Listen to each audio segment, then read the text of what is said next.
Bienvenidos y bienvenidas a Platicandito, con un espacio de entrevistas y análisis, voces de Nicaragua y el mundo. El lunes 12 de abril, la bancada de Daniel Ortega en la Asamblea Nacional hizo pública una propuesta, una iniciativa de ley para reformar la actual ley electoral. El viernes anterior, ya el presidente de la oficina legislativa de Ortega, el sancionado Gustavo Porras, había anunciado que se iba a conformar una comisión para proceder a la elección de los nuevos magistrados del Consejo Supremo Electoral. Esto está ocurriendo a meses de las elecciones de noviembre próximo. ¿Cuál ha sido la reacción de la opinión pública? Ha sido de rechazo total, absoluto a esa pretendida y supuesta reforma de Ortega. Pero ¿qué más está haciendo la oposición? ¿Van a presentar candidatos al nuevo Consejo Supremo Electoral? ¿Qué le espera a Nicaragua en los próximos meses? ¿Cuáles son las demandas que la oposición sostiene como fundamentales para una verdadera reforma electoral? Esos son los temas que hoy estaremos abordando con nuestro invitado. Muchas gracias y bienvenida, Tamara. Hola Héctor, bienvenido nuevamente también a Platicandito. Efectivamente, esto que mencionás sobre el proceso electoral y sobre la iniciativa de reformas a la ley electoral que el orteguismo mandó a la Asamblea Nacional es un tema que interesa y que preocupa a la ciudadanía nicaragüense. Para eso está con nosotras y nosotros hoy Juan Diego Barberena. Él es abogado e integrante del Consejo Político de la Unidad Nacional Azul y Blanco y como UNAP ha estado trabajando en el tema de las reformas electorales. Bienvenido Juan Diego a Platicandito. Muchas gracias por invitarme y platicar de este tema tan importante para el futuro del país. Juan Diego, los plazos están corriendo. Primero, ¿cuándo es el plazo para que se dé la elección de los nuevos magistrados del Consejo Supremo Electoral? Y segundo, ¿hasta dónde están los tiempos? ¿Cuál es el plazo para aceptar o no, reformar o no esta iniciativa de pretendida reforma electoral que ha propuesto el orteguismo en la Asamblea Nacional?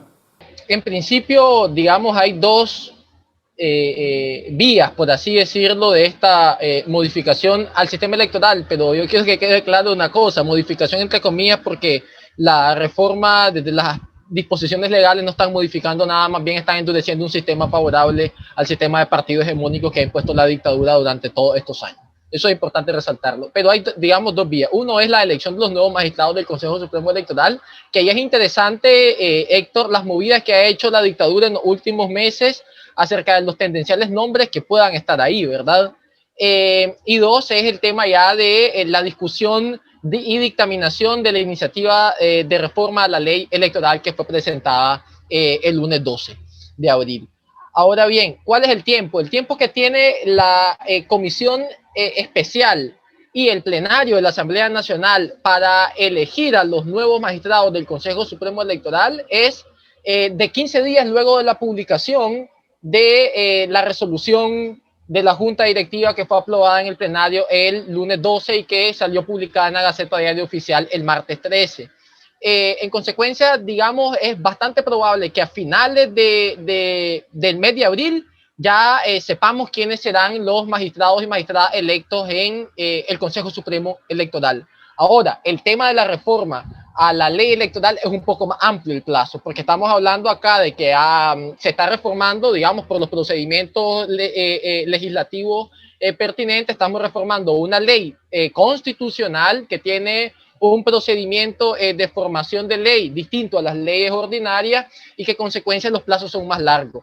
Hay una comisión especial que está consultando y dictaminando esta iniciativa de ley que fue creada ya por la Asamblea Nacional y que en consecuencia es muy probable que a mediados de mayo, puede ser entre el 10 y el 15 de mayo, pues ya se apruebe la reforma a la ley electoral. Porque además de que se evacúen las consultas que ya se están iniciando a evacuar por la Comisión Especial en la Asamblea Nacional, luego de eso, pues viene un proceso de dictamen de la Comisión Especial y luego pasa a la discusión al plenario de la Asamblea Nacional. Pero además acá también la consulta no solamente se da a los partidos políticos que tienen representación parlamentaria, sino también a los que no tienen representación parlamentaria.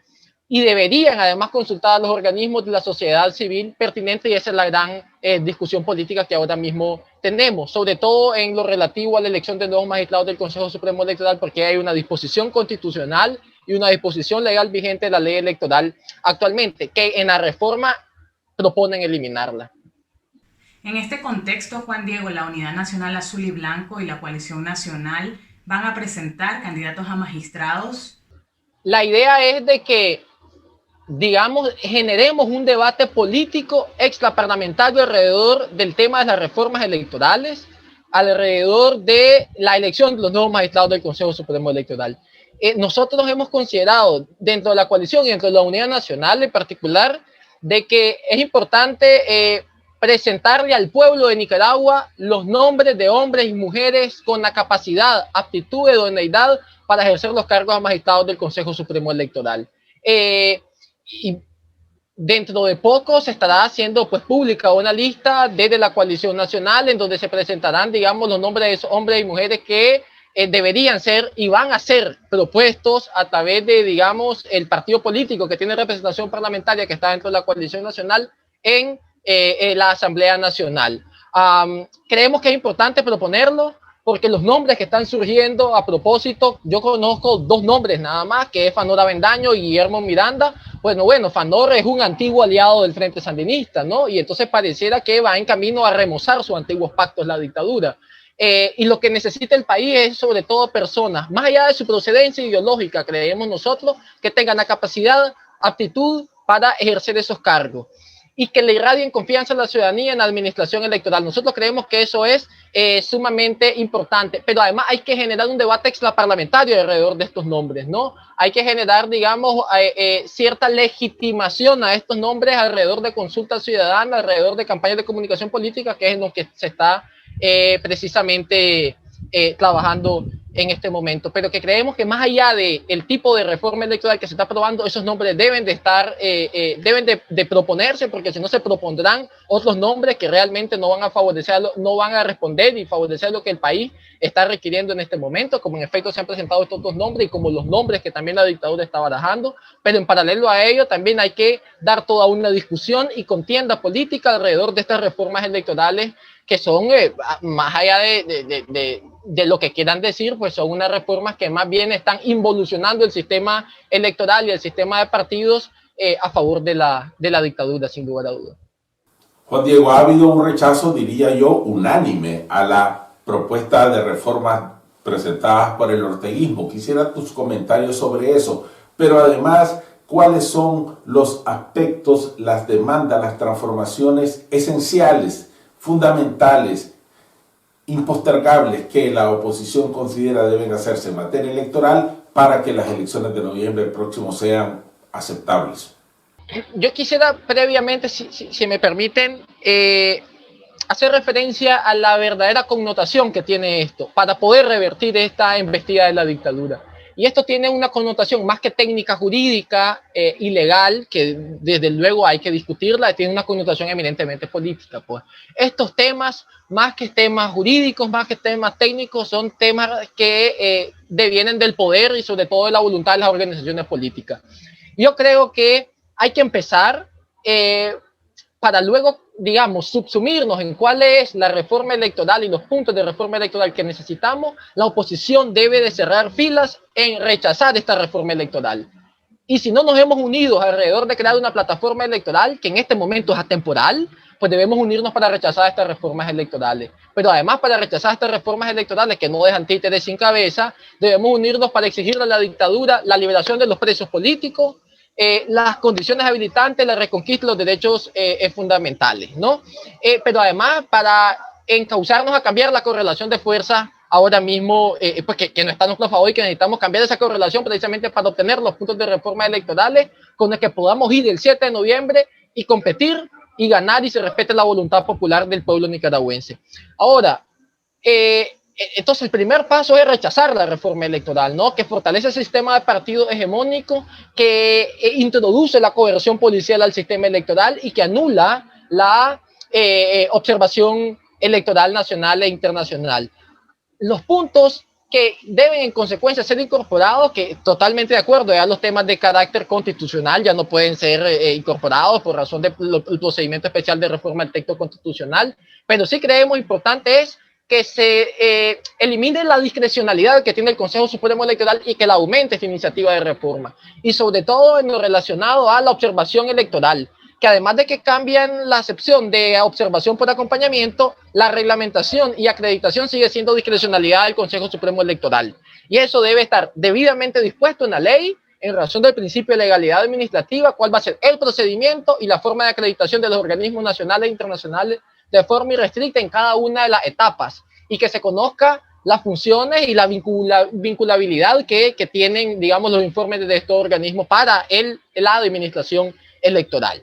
Lo otro muy importante es que se pueda auditar el padrón electoral. Estamos a abril, es decir, estamos alrededor de 7 meses de las elecciones y todavía hay, digamos, un escaso margen de que podamos auditar ese padrón electoral. La reforma lo que incorpora es que el padrón automáticamente se está depurando y que no está en el padrón las personas que no hayan votado en las últimas 2 elecciones generales, pero que pueden ser reincorporadas al padrón haciendo la solicitud correspondiente. Pero ¿cuál tipo de solicitud? ¿A quién se realiza la solicitud? ¿Y qué pasa si esa persona no es reincorporada al padrón electoral, verdad? Entonces, esa discrecionalidad, que nuevamente entramos a ese tema, debe eliminarse por establecimiento de disposiciones legales pertinentes, pero además que se pueda auditar el padrón electoral de forma independiente.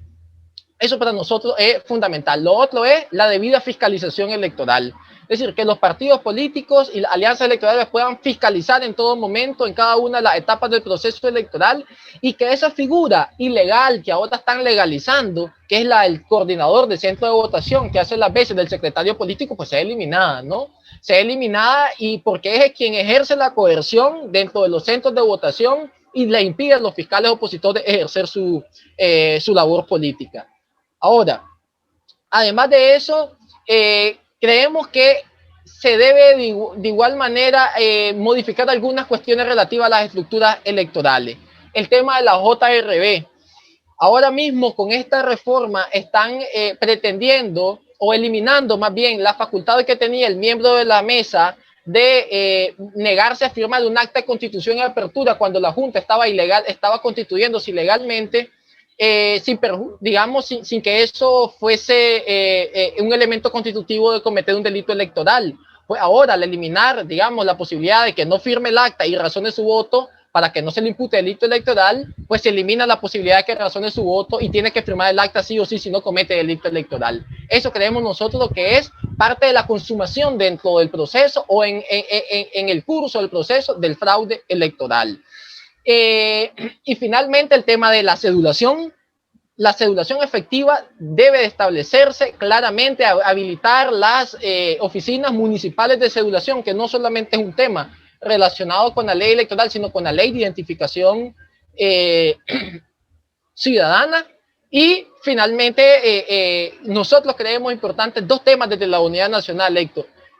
Uno es el tema del voto de los nicaragüenses en el exterior. Porque esta reforma, si ustedes han tenido la oportunidad de revisarla, son 82 páginas, pero además la mayoría son modificaciones a artículos, modificaciones formales a las disposiciones, como la incorporación del lenguaje de género, que no es malo, que en una sociedad democrática es importante, pero que no necesariamente es un tema sustancial del sistema electoral. Y entonces ellos, por ejemplo, modifican para incorporar el lenguaje de género en el tema del voto en el exterior, pero realmente sigue quedando a discrecionalidad de que simplemente no simplemente el voto de los nicaragüenses en el exterior. Entonces, para la Unidad Nacional es una demanda fundamental de que simplemente los votos del nicaragüense, de los y las nicaragüenses en el exterior. Y además 3 puntos importantes. Uno, eliminar la coerción policial. No puede ser posible que la Policía Nacional sea un actor y un sujeto político de suma relevancia dentro del sistema electoral al que se le deba pedir la autorización correspondiente para ejercer proselitismo político. O sea, es la incorporación del estado de sitio en plena campaña electoral. 2, eliminar las inhibiciones dispuestas ahora en el artículo 82 de la ley electoral, retomando la ley de agentes extranjeros y la ley esta de defensa de los derechos del pueblo y demás. debe ser eso eliminado además porque es inconstitucional, porque esa inhibición no la establece la Constitución política, y porque los requisitos para ser candidato y optar a cargo de elección popular lo establece la Constitución política, que es la norma suprema del ordenamiento jurídico del Estado nicaragüense. Y lo último es el tema del financiamiento. El tema del financiamiento, ellos están pretendiendo que abogar a las organizaciones políticas partidarias y no partidarias, negándole financiamiento electoral, pero además que sus principales liderazgos no puedan concurrir a los cargos de elección popular, además de la incorporación del estado de sitio a la campaña electoral plena. Entonces, nosotros creemos de que el financiamiento electoral debe restablecerse, desde luego cumpliendo parámetros y políticas determinadas para combatir el tema del lavado de dinero, etcétera, etcétera, pero los partidos políticos y las organizaciones políticas pues tienen todo el derecho de recibir donaciones para poder competir, porque si no, pues con esto estaría legalizándose lo que en buen nicaragüense, y permítanme que use esta expresión, es la guerra o el pleito del tigre suelto con el burro amarrado. Sobre el voto en el exterior, una demanda de miles de nicaragüenses que se encuentran fuera del país. ¿Hay capacidad para que se pueda realizar? ¿Hay una infraestructura que se pueda crear o que ya esté instalada para que la gente pueda ejercer su derecho al voto, Juan Diego? La propuesta articulada que se elaboró lo que permite es que las oficinas consulares y las embajadas sirvan de centros de votación y de juntas receptoras de votos, ¿no? Aquí lo clave es de que se disponga, digamos, la obligatoriedad de que se implemente el voto de los nicaragüenses en el exterior, pero además de que se calendarice en el calendario electoral, valga la redundancia, los momentos en los cuales se van a realizar las diferentes diligencias para la implementación del voto en el exterior. Me explico. El tema de el padrón electoral o el registro electoral de los nicaragüenses que están fuera del país, que sean habilitados para votar, la proposición de las ternas de las organizaciones políticas participantes para quienes van a estar dentro de la Junta Receptora de Votos, los softwares especializados en la transmisión de los resultados electorales, el envío de el material y la maleta electoral a los diferentes países donde se vayan los nicaragüenses a ejercer el derecho al voto en el exterior, y además que se garantice la plena fiscalización, y temas particulares como cuál es el documento habilitante para votar, por ejemplo, tomando en cuenta que hay mucha gente que quizás no ha venido al país, ya no tiene su cédula vigente, etcétera, etcétera. Juan Diego, con esta reforma que el orteguismo pretende, tal y como están, se estaría adelantando a intentar no perder legitimidad en un nuevo periodo, o de antemano ya la está perdiendo porque son reformas inaceptables que no están en correspondencia con las demandas. ¿Tus comentarios sobre esto? Sin lugar a dudas, yo creo que la dictadura se está adelantando a la pérdida de legitimidad. A ver, si la reforma es aprobada tal y como está, que hay un alto grado de posibilidad por la mayoría absoluta que tienen en la Asamblea Nacional, yo creo que la dictadura está poniendo los últimos clavos a los ripios de legitimidad que según la comunidad internacional pues pueda tener, ¿no? Y que tendencialmente se puede encuadrar un proceso en el sistema interamericano exigiendo la ilegitimidad de origen o ilegitimidad del ejercicio del grupo que está detentando en el poder en Nicaragua. Sin embargo, acá yo creo que hay algunas tesis, ¿no? La tesis de que la dictadura está tratando de elevar lo suficientemente la parada, de tal forma que al momento en que se dé todo el proceso de consulta y la aprobación en la Asamblea Nacional, hacer algunas concesiones mínimas que permita algún grado de competencia y que permita cierta legitimidad de la comunidad internacional. Es cierto de que la dictadura está en comunicación con la OEA sobre este tema y en comunicación también con el sistema, con la Unión Europea, perdón. En consecuencia, es probable que haya algunas concesiones. Pero yo creo que no debemos, como oposición, esperar a que la dictadura haga esas concesiones en virtud de algún acercamiento con la comunidad internacional. Esas concesiones materiales que nos permitan a nosotros competir debe de realizarse en virtud de que la oposición emplace y fuerce a la dictadura para que se den esas concesiones y logremos cambiar la correlación de fuerza.